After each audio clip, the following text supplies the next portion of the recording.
Are you holding on tight to what you have, or have you ever considered risking it all for success? Or have you ever said, I'd be willing to do anything for success, but when challenged, you said, oh, I won't do that. Today's topic, what are you willing to give up for success? Welcome to the Influencers Journey Show. My name is Susanna Hart. And I'm Taria Hodge. And the big question is simply this: how does the average entrepreneur like us, who started with limited time, zero marketing budget, or little to no online presence, get their authentic message into the marketplace and become a person of influence?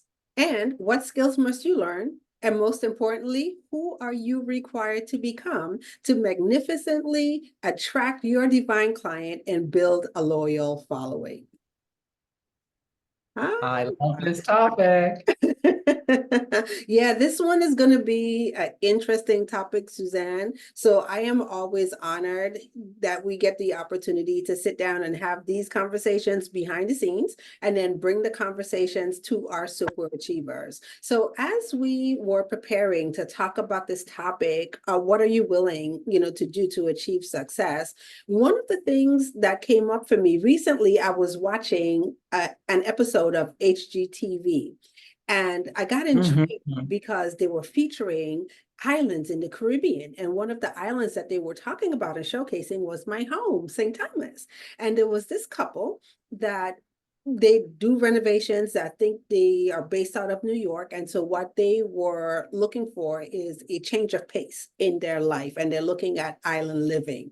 And so one of the places that they looked at was St. Thomas, and they're looking at a property to rehab in St. Thomas and everything. But what struck me about this couple and the mindset of this couple in achieving their goal was they looked at a 7-bedroom house. And there was Mhm. just like, wow, this would be a great property for us to put some elbow grease and renovate and rent it out and be able to have that rental income coming in. And below the 7 bedrooms upstairs was an efficiency apartment down below. And they're like, yeah, we'll go ahead and we'll live in the efficiency apartment. And when I tell you an efficiency apartment, I really mean an efficiency apartment. Just one room, the bed is in the corner, the fridge is in the next corner, the stove is in the other corner, no living room space, like literally an efficiency apartment. And I found myself asking the question, would I be able to live like that? Would I be able to do that?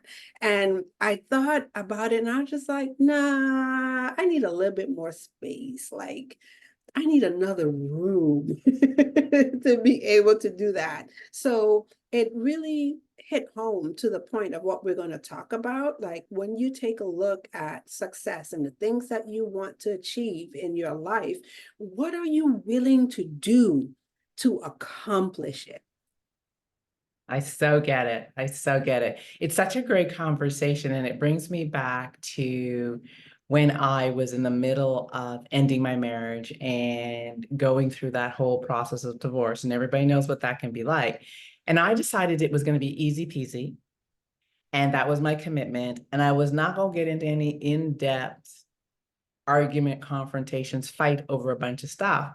And in thinking that through, I just kind of said, I don't need any of this. Mm. So as you know, we sold the house, um, paid paid off loads of debt, which Mhm. was such a pressure in the marriage. I left all the furniture, all the dishes, all the like everything, and then left town Mm. and moved to where I live now. And I remember as I did that, I could fit everything into this little tiny U-Haul because I basically moved in with my clothes, a bed, Mhm. and I bought a table and then eventually bought a chair. And people kept going, "Are you okay? Are you going through something? Like, why are you walking away from everything? Why were you fighting for everything?" And in my heart of hearts, what I knew was the cost of fighting for all these material things and all these must-haves really that we Right. don't really need to have, I could recreate, reproduce, get again. Right. However, my freedom and the freedom of mind and the freedom of energy was worth so much more. And so when I think about this, that was my price of the beginning of my success journey, walking away from it all and just saying, you know what, new chapter, let's start again. I can rebuild all of this. And literally, people thought I'd lost my mind. And and I think it's because we are conditioned to hold on Right. to these things. And I know in before I got to this place, so I'm not saying I started at this place. This is where I ended up as I, pondered, cried through, worked through the ending of my marriage.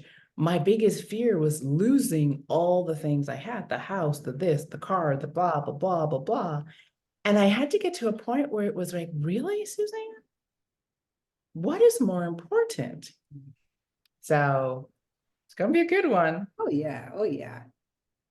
Gonna be a good one. And it's funny because as I sit here, for those of you who don't know, I'm sitting here in beautiful Costa Rica, in my second home, and kind of reveling in this conversation because I always think of if I had spent the time fighting for what the trappings and the things I had, would I have been able to create this in the time I was able to do it? Mm. And it's the question we all have to ask ourselves: where are we putting our energy? Where are we spending our energy? And is it truly worth it? Or are we fighting the fight because we want to be right, we want to win, all those different things, right? Awesome. Big questions. Yeah, I can't wait to have the conversation. Me too. So as you jump on, please let us know who you are, where you're joining us from, what you do while you're living, and who do you serve? Who are those people that lives you are meant to touch? Also, let us know what brought you out today. What was it about this conversation that touched you, intrigued you, maybe inspired you? And as we always ask, light up the comments, get in the conversation, get in the conversation with each other, comment on each other's comments. And if you're not listening to the replay, hashtag replay, so we know you're here and you're listening to the replay, and do the same. Who are you? Where are you joining us from? Who do you serve? What you do while you're living? And again, what brought you out? Light up the comment section. Talk through this conversation. We will definitely come back and review the comments and add to them. So have fun. Join the conversation. Awesome. And then also, as a thank you for taking your time and spending some time with us, we have a gift for you. So if you look in the description below the video, make sure you grab your freestyle speaker playbook.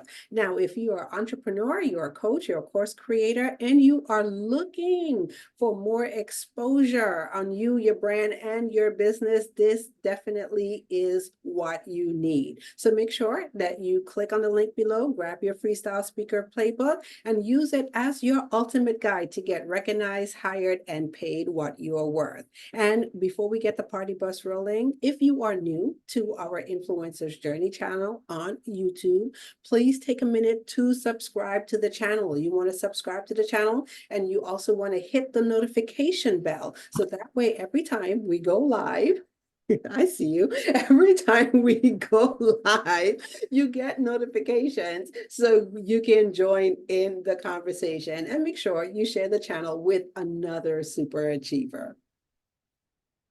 All right, well, let us get this party just started.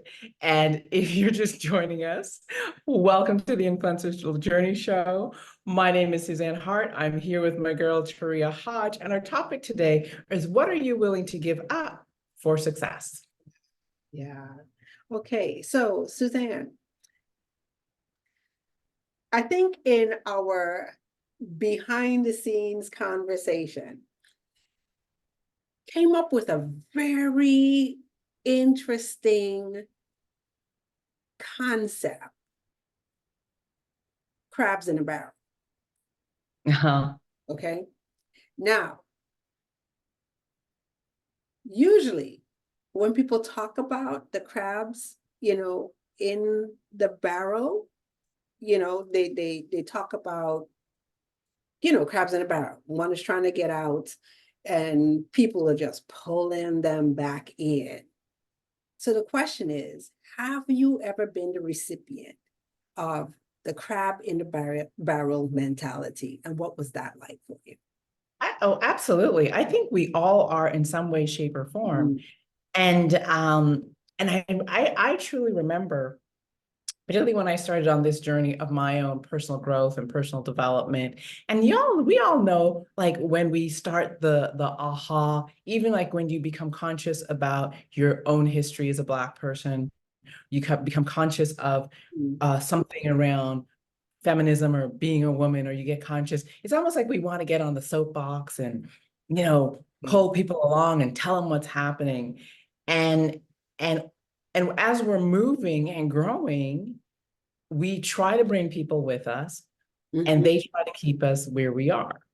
And that is just the journey. And people talk about crabs in the barrel and they blame the other people who are trying to pull them down, they say, and they're just trying to keep me stuck, and they're just trying to keep me where they are, where I am. And one of the ahas I had as I was going through this was that the ideas that had me move were for me. mm, The ahas that had me decide it was time to grow were mine.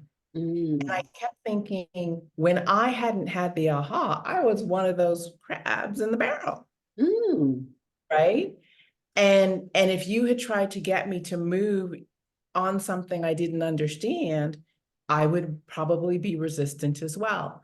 So part of what I really began to get was that it's not per se the crabs in the barrel. It is the bigger question is, am I willing to go yeah. and leave Mhm, and have no one go with me? And for many of us, what I think when we talk about crabs in the barrel, we're actually resenting having to go by ourselves mm, on an idea that was ours, yeah, yeah, um, an area of growth that's for me, and somehow everybody should come with me because I decided to grow. yeah, yeah. I decided to do something different. I decided to learn. And when I started looking at that perspective, I started to say to myself, Suzanne, this lesson isn't for them. Mhm, This is mine. This idea wasn't dropped inside of them. This need to move and grow hasn't been their inspired right. action thing. And so to be respectful is to allow them to be. Mhm, mhm, And but this is what it created, Taria, was I had to move on my own. mhm, And mhm, I think for most of us, we call it crabs in the barrel because we're afraid. yeah, We're afraid of moving on our own, and we take that leap of faith and then we turn around and we go, where did everybody go? yeah, And then I think we turn around and try to pull them up, and they're pulling us down, and we're trying to pull them with us, and they're pulling us down. And I think it really is, I need to let go of you in this season, and I need to model and live my best life and trust that those who are ready will come later. mhm, Some will never come, and some will come way after. And I'm experiencing this now. People who thought I was nuts, mhm, right, are now going, tell me a little bit more about what you're doing. And respectfully, it is now their time. yeah, And what I remind myself was my gift to them was movement. yeah, My gift to them was a demonstration of possibility. It wouldn't have been a gift to try and drag, coerce, or make them feel less than or wrong for not coming with me. yeah. That was a huge learn You know, because I did not want to go by myself. mhm. It reminds me of me too when I started, on this journey. And I remember distinctly being in a conversation with a family member and was like, yes, we're gonna do this together. and we sat down and we made plans, and I was all gung-ho. We had the meetings, we had everything laid out. And I can even say mid-journey. It was beginning journey. The person turn around and be like, no, I'm not going to do that. I am not willing to risk this, and list it out, everything. And I remember it really caused a rift in our relationship because, once again, I didn't have insight to all of the mindset stuff back then. So I just sat in the place of anger and abandoned, feeling abandoned. Like, you said that you was going to do this with me. How are you going to leave me, out here, alone to journey by myself? And that's exactly how I felt. I felt alone and I felt by myself. But I love what you said. It's like, absolutely, it's our journey. It's the things that are on our purpose. And I decided to continue the journey. And once again, you are so correct. It's so amazing when people take a look at my lifestyle. I too, like you, have the desire to spend more of my time in warmer weather. So I do half of the year on the mainland in the US and half of the other year in the US. And I remember when I first started doing that, people thought that I was crazy. Like, how are you managing to do that? Don't you miss your house? Don't you miss living, this fast-paced lifestyle? Don't you miss having the access to this? And I was just like, no, because that's not what I truly desire. Now, years later, people are coming back, same people are coming back and say, wow, I'm looking at all the changes that you've made in your life. I'm looking at all of the things that you're able to do. And the question is, how do you do that? Because I now too want to do it. So back then, it was, for me, it was my journey. I had to be able to go first, experience some things, live magnificently, brilliantly, stress-free, and be that inspiration for, other people who want to be able to journey. So yeah, I love it. I love it. And, So, mhm, I think the part of it is that I know for myself that if I did not move, mhm, or I took the same people with me, even if, let's say I convinced someone that they needed to come with me, but they weren't necessarily committed or whatever was going on, I probably would have missed the opportunity to meet the people who were destined to help me grow, yeah, expand, learn. Because it was in my isolation that I started going to places that I hadn't gone to before. I started going to courses that I hadn't gone to by myself, just really looking for support and guidance and all these different things. And it was that sense of isolation that exposed me to new people, new ideas, new opportunities. And I know, like I know my name, if I had stayed surrounded by people who I knew really well, who I'd had a history with, that history would have created too much comfort. yeah, It was the discomfort of, one, isolation, and two, the discomfort of being the small fish in the big mhm, pond, the new fish who couldn't swim yet, right? In the big pond. All that stuff demanded growth. And if I'd stayed with the people who I knew, I would not have risen to that demand. right. Because again, I wanted to belong in this new group. I wanted to be part of these new conversations. So I had to become Right. more.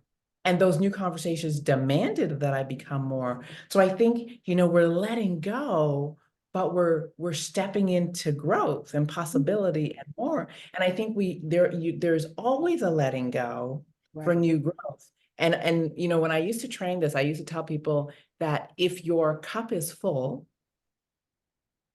you can't put new water in it, Right. right? Some of the water has to be emptied because two things can't occupy the same space. So if your plate is full, your life is full with the same people, you don't have more time. Yeah. So you don't have the experience of different. Mm-hmm. I Mm-hmm. think, I think so when we talk about the crab in the barrel mentality, we're actually talking about our own frustration. Mm-hmm. Mm-hmm. And we're blaming other people for not moving when there's no reason for them to move. Right. Right. This is mine. I Yeah. have to make that choice. Yeah. Not always easy. Yeah, I mean, you're absolutely correct because I sit and I look at, times in my life when I've been faced and I've been challenged, with that. But the calling is, for us. Like if there's something that you want to do, you go ahead and you do it. And it's almost like you have to put on your blinders, and keep focused and move forward, know exactly what it is you want. But once again, one of the things I've always, well, I've not always, but I've come to pay attention to this too. Like you said, the removal of certain environments is also critical for us to grow. Mhm. And so if we aren't removed, from those environments, then we're going to be stuck. So which brings me to my next question. So how is your environment, or is your environment set up for the success that you want to have? And how do you make sure that you are in those environments, and either that Mhm. or you are creating those environments for yourself? You know, there's a saying that environment is stronger than willpower. Mm, And in many ways, it is so true. And whenever I talk about environment, I always come back to people who talk to me about wanting to lose weight, wanting to get into great shape, wanting to just take care of their health in a different way.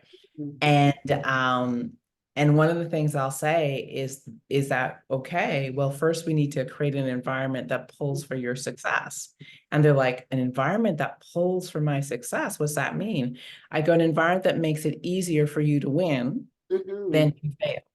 mhm. And they'll be like, oh, okay.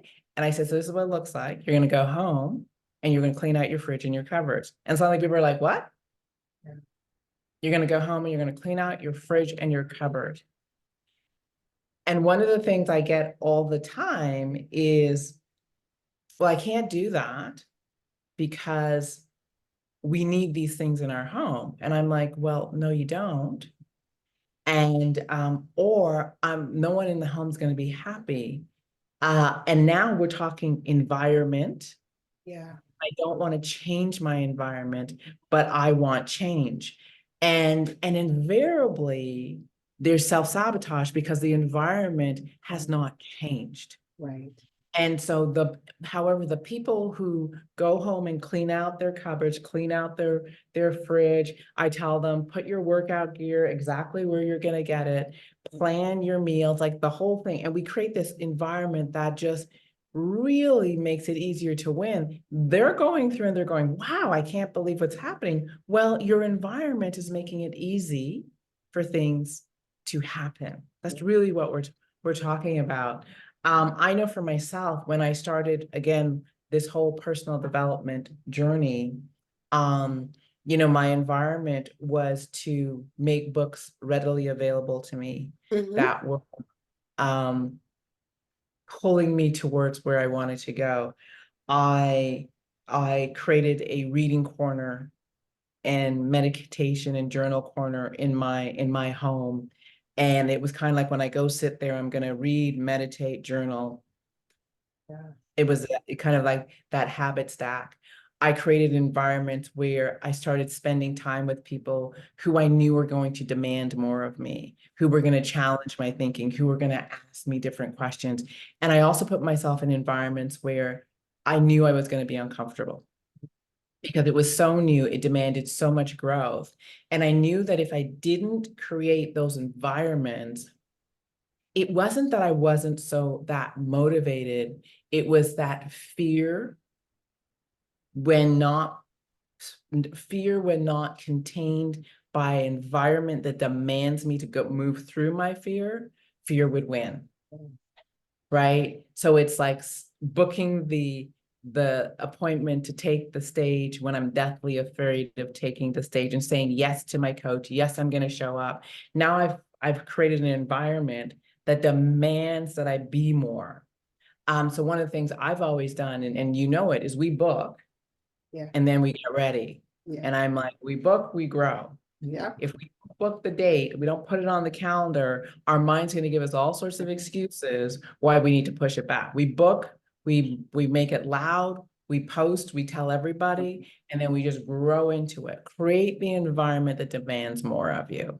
I love it. And I want to expand a little bit more, on the environment, because as we're talking, one of the things that popped out for me as we're discussing this is sometimes when we talk about environment, we think about environment as a lot of people, you know, Mm. groups, communities. But, I want to really hammer in and hone in that your environment could just be one other person. So it's like, who are you spending most of your time with? And as we talk about environment and creating those environments for success, that's one of the things that I had to be cognizant about, like the people in my life that I am spending the majority of Like, my time with, like, are we on the same page? And so hence people ask all the time, like, oh my gosh, you and Suzanne, you guys have such a wonderful collaboration.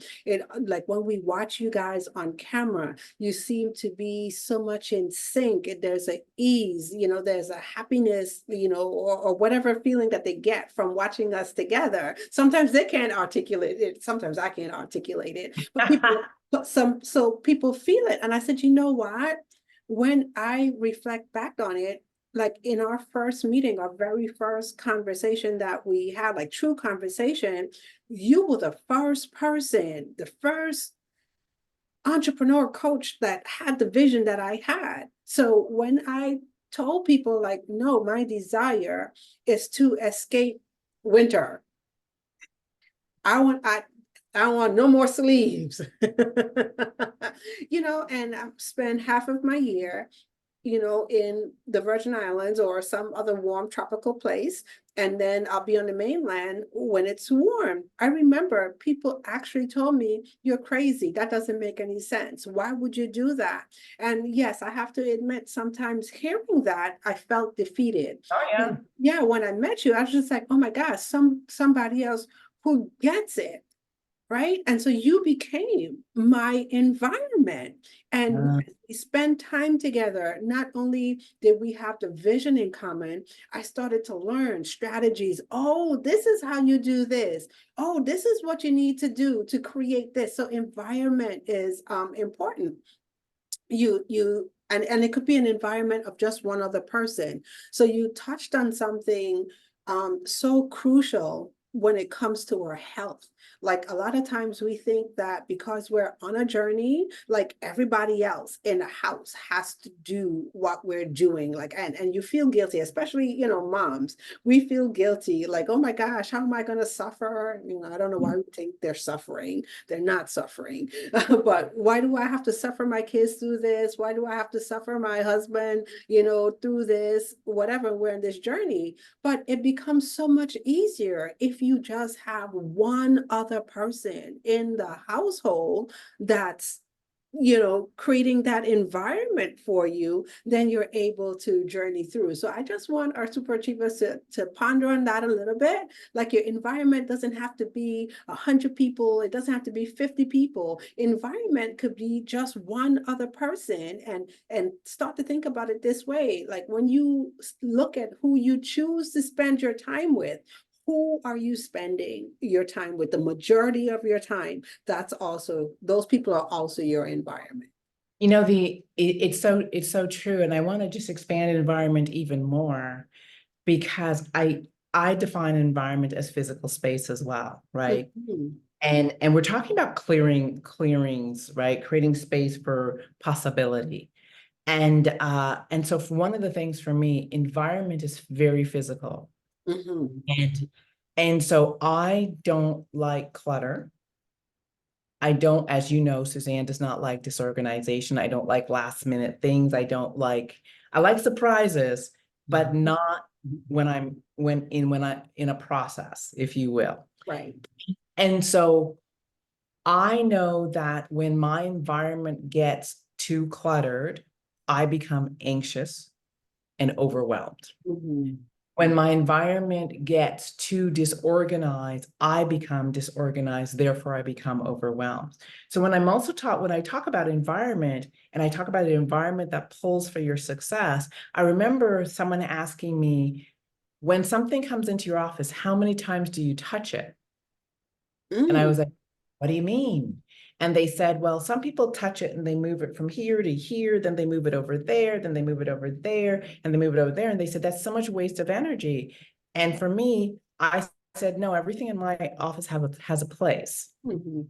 So it comes in and it goes to its place. And before I end my day, everything gets put in this place and my desk is clear. My blanket gets folded up on my chair. Yes, I do have a blanket that I work with. And and so because that creates an environment that allows me to produce in ease and grace. So we're also talking, what's your physical space look like? What's on the walls? What are the slogans that empower you? What are the pictures? Do they represent what you're growing into and what you're dreaming for and working towards?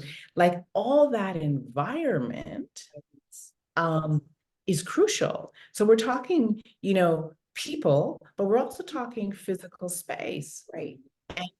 And what does your environment say about your energetic state?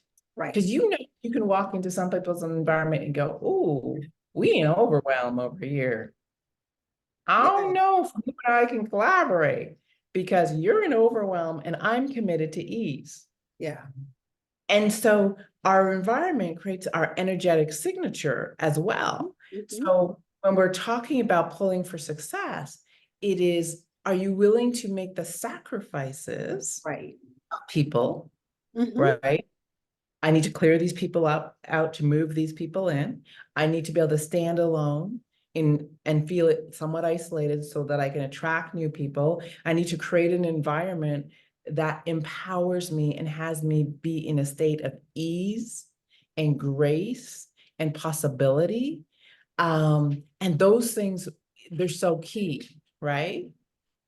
Yeah, yeah, and I just love, like you set it up with clutter.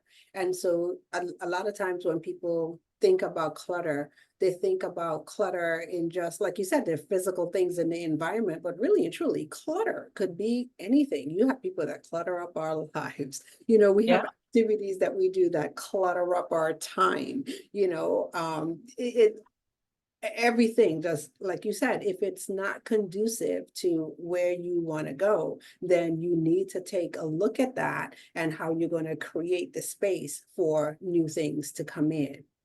So absolutely. yeah, Absolutely. in talking about this, because this is why this becomes so exciting and real stuff, especially if you're an entrepreneur out there and you desire, that growth in your life. You're building towards something. You got to take a look at these things. So one of the things that also stands out is time management. Mm. Okay, so time management, and I know this is a big one for a lot of people, so I'm going to leave my thoughts for the end.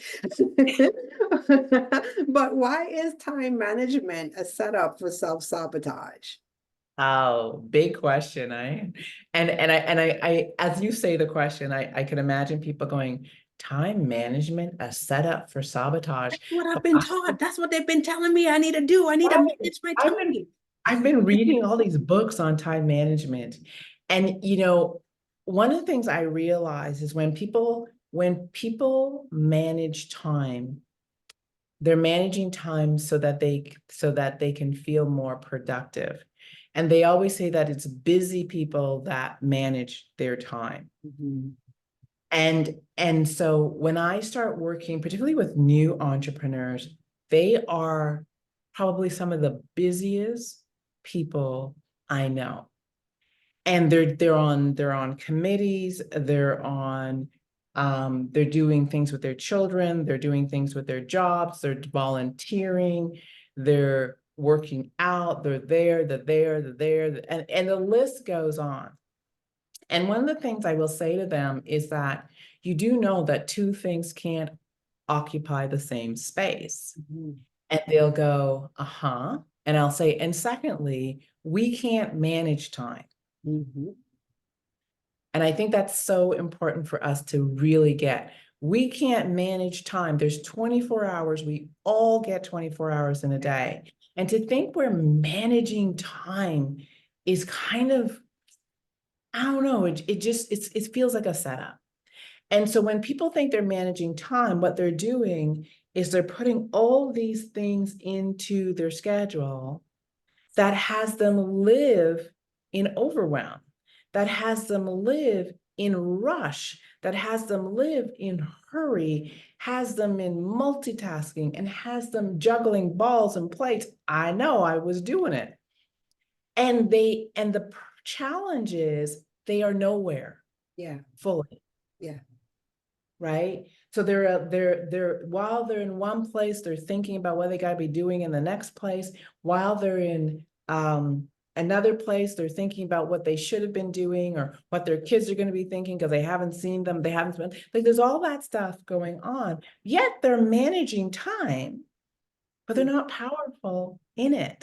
Mhm. And so one of the most, I think, eye-opening exercises that I get people to do is I go, we're going to take a schedule. Mhm. And I want you to write down your non-negotiables. And people are like, what are my non-negotiables? I go, the things that have to get done. Now, these aren't your donating your time and your all the things. I said, what are the non-negotiables? Like non-negotiables, I got to go to work and make some money, Mhm. Mhm. right? Non-negotiables, probably I got to pick my child up from school or somebody needs to pick my child up. There's some certain things that we can't, they have to be done at a certain time. And that time is non-negotiable, Mhm. Mhm. right? So people will put that on and I'll go, great. Now I want you to, and then I'll go, is your family important to you? And everybody goes, well, yes. I go, so I'm gonna put your time that you want to spend with them on there. And by the time they do those two things, they're like, I don't have any time left. I said, there's my point. And now you've got, and then I'll go, so let's look at your list of all the other things you're doing. Well, I got this meeting and that meeting and this committee and that committee and this committee and that. And I go, so this is the one thing I want you to get. Two things can't occupy the same space. And if you want to win at something, you got to be able to focus and Right. give it energy. Yeah.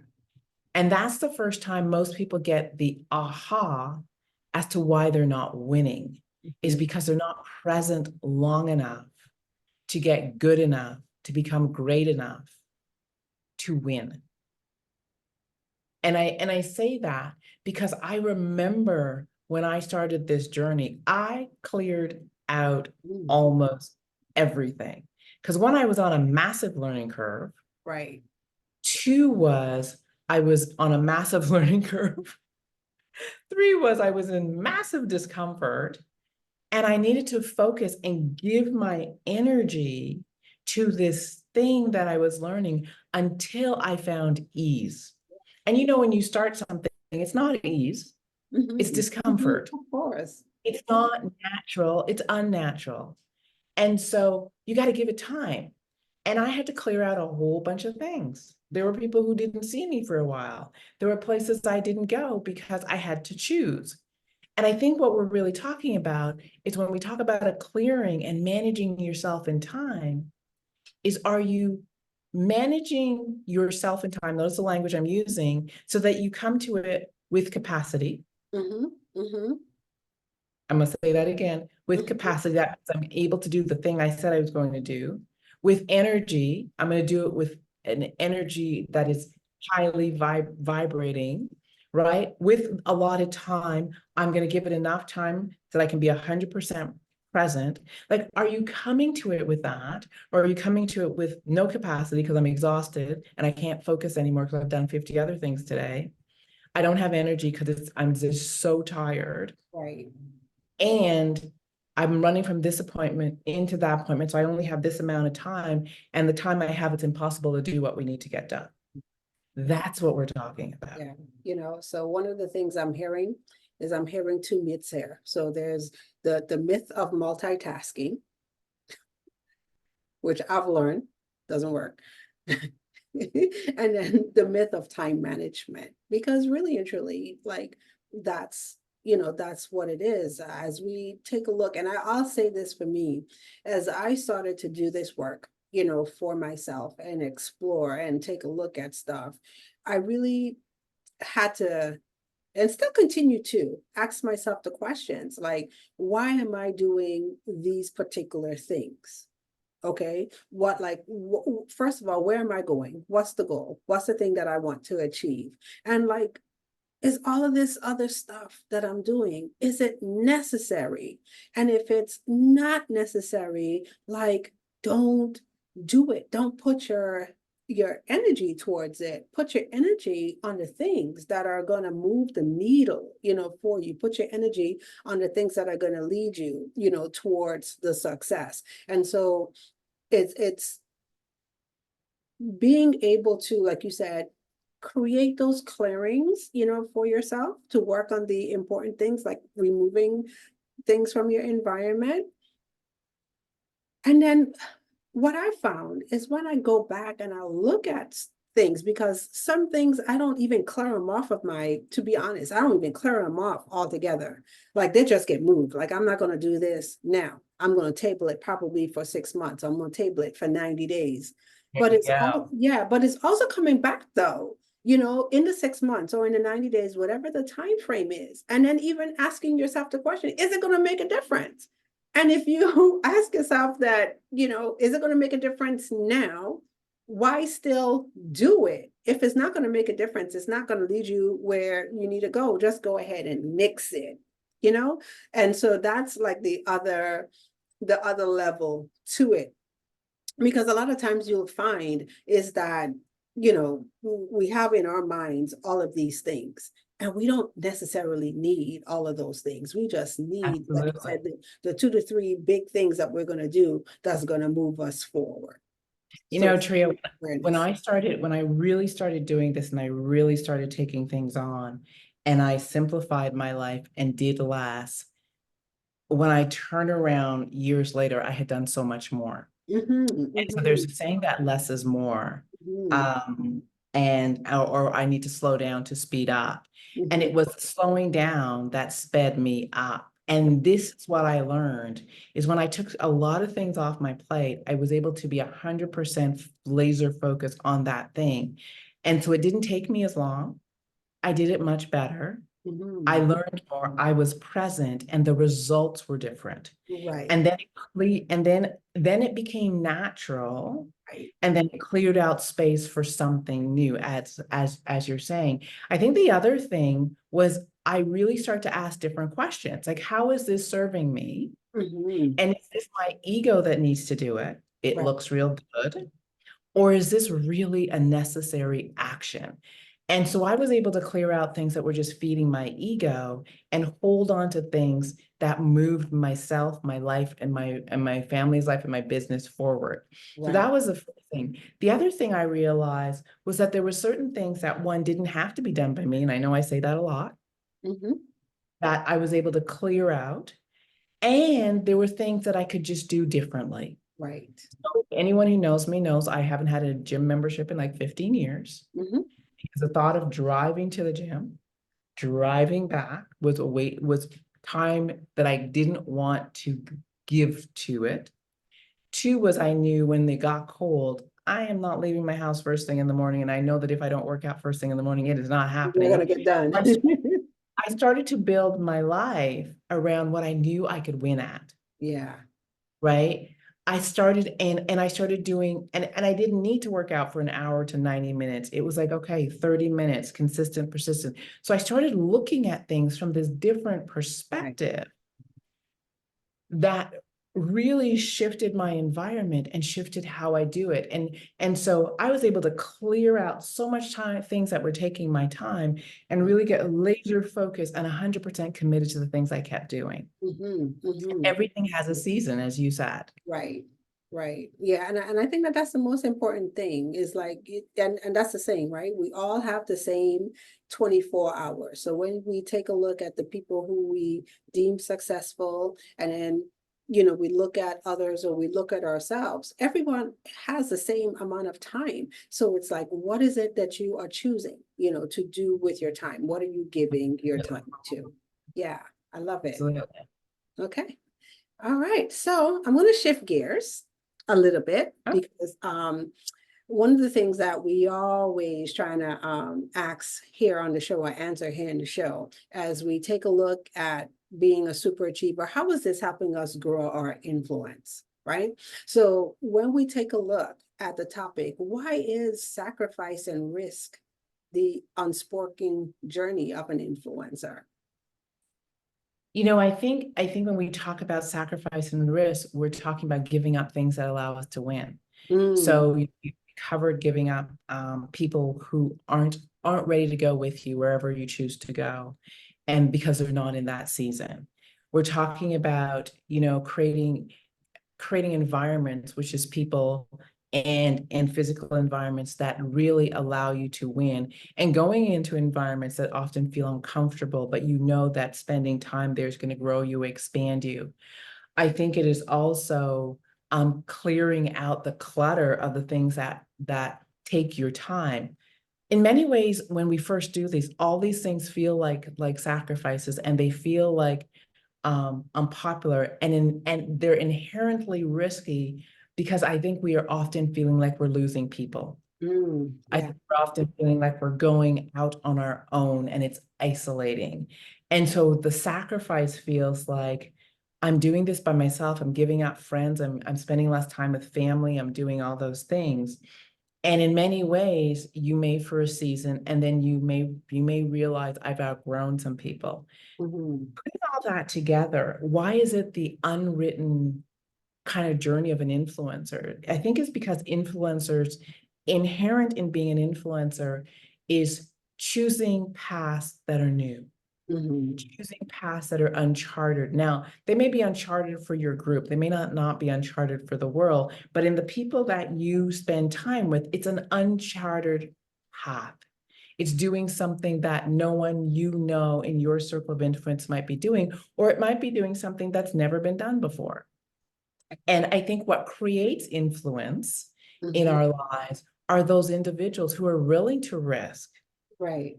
using the things that we cherish, willing to step outside the conventional and do something different, willing to charter a new path, that when they succeed, we are inspired. Right.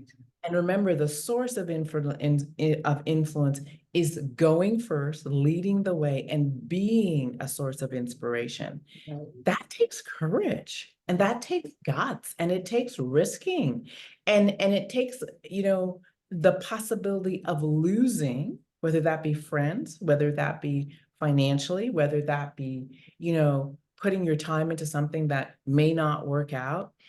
And so people see the end of the journey, but they don't actually see all the risks, sacrifices, scary moments, isolation. I don't know, I feel all alone. That goes to create the success that people see. And so we say, oh, that person's just doing so well, and we relate to them that that's how they arrived, Mhm. not really understanding that it's been 10 years of aloneness and upside down, and I don't know, and oh my gosh, should I keep going, and all those questions, right? Yeah, I love it. And one of the things that you said, and even to me, I had to have a little reframe around it. So I too used to say or look at things in the terms of the things that I'm losing, because I used to say that I've lost friends and I used to say that I've lost things. But no, it's not really loss. It's just declaring for new things to come in. So I didn't really lose any friends. I just created, a space for newer people to come into my life that would allow me to continue on the journey. Yeah, and I think that people and things have seasons. Yeah, And you can't go into a new season with the right. things that belong in the season that has passed. And so I think it's learning to let go. And sometimes that letting go is scary because we don't actually know what the new season looks like or feels like. And we don't know if what we're leaving behind should be in the new season. And so we want to force it rather than surrender and allow things to happen. Um, I have a question for you, and I know we had great conversation on this one question. And I asked you, do people understand the cost of success? Oh, gosh. And I'm gonna say no. That's to me, in my opinion, like that's the simple cut and dry answer. Like, no, that they really don't get it. And it's the thing that you just said before is when we take a look at, people out there who we consider successful, and everyone has their ideal that they look at. The question comes down to, are you willing to do the things that that person have done that got them to where they Mhm. want to be? And I'm just going to tell you, when I stepped on, to this journey of entrepreneurship, I met some amazing people. And when I look at the dedication, when I look at the determination, when I look at the things that they were willing to do, willing to sacrifice, just to be on the path to where they wanted to go, I was in amazement. And so it, stirred up some things inside of me. And so the question became like, how bad, like, do you want it? And I tell people on this journey, I hear people, well, I'm not going to talk about people, I'm going to say, like, for myself, when I started out on this journey, I remember coming in so naive and so green, and I was just like, oh my gosh, in 4 years I'm gonna be a millionaire in 4 years, because that's what I heard everybody talking about in entrepreneurship, right? 4 years, girl, you're gonna be a millionaire. And year four rolled around, nowhere close to it, right? And so it's like, oh my gosh, I had to shift my thinking. And the thing for me was, the thing that I'm going to commit to doing is figuring it out. And so, in the journey of figuring it out, means that I'm not going to give up. I'm not going to quit. I'm going to do things that people are going to look at me and say, why would you do that? Or why would you give that up? If you just do this, life could be so much simple and easier. But when I take a look at it, I have my definition of what success looks like for me. And so Yeah. I'm going to journey, on that path, so I could keep moving towards my ideal or my idea of success.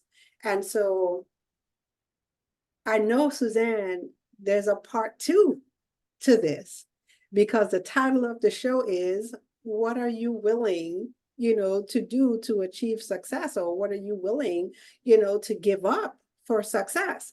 And so, with that being said, there are some things that I'm not going to sacrifice, Absolutely. and do. So, like, that's a whole nother conversation in itself. And I think it's a great conversation to have, and let's come back next week and have that Mhm. conversation, because I know on this journey I had to get really clear on Right, what I was not willing to right. sacrifice. And it was when I was confronted with certain things, or asked to do certain things, or invited to do certain things, or in the middle of doing certain things, and saw the cost and went, Yeah, "Yeah, not worth it. not for me, Yeah, not for me." right. Now And and and that, it could yeah, be for someone else, but not for me. And I think the gift we all can give ourselves is to know what are our personal non-negotiables, yeah, that I'm not crossing that line. I'm sorry. yeah. I'm sorry. No. I think that's one of the biggest things anyone in this space can do, because I know it has helped me so much, is to really sit down and take the time to define what success looks like, for you. Like at the end of the day, when it's all said and done, a bow is put on it. Like, what does that picture look like for you? And for, like you said, for each individual is different. So if you don't have that idea of what success looks like for you, then you are going to find yourself in some spaces, in some places, with some people doing some things that's not it. So yeah. I love it. I love it. So we found this quote for the thought of the week. And it says, I know the price of success, dedication, hard work, and an unremitting devotion to the thing you want to see happen. It's by Frank Lloyd Wright. And it's such a great quote because I don't think that when people start out on this journey, they actually understand what those words mean. Mhm. And they try to do, my picture of people when they start is they have their legs in two boats called full-time job and security and dream and entrepreneurship and risk. And at some point, you can't live in two boats. You gotta choose. And oftentimes people try to live in two boats. And I'm not saying you can't live in two boats, but you got to know the priorities of those boats. And some people try to keep their work a priority and build this amazing dynamic business. And often that doesn't work. So I think it's such a great quote. I love it. I love it. All right. Well, great conversation. Yeah. This one, I mean, it was just easy to keep going. But we will be back here next week, Thursday, 7 p.m. Eastern Standard Time. We are going to do a part 2 of this conversation. And we'll be looking at, what does success mean to you and what are you not willing to give up in your pursuit of the big dream? Until we meet again, please know you are brilliant. Please know you are oh so very special. And we do this work because we know the world is waiting. Blessings, and we will see you next week. All right. Take care, everyone. Bye-bye.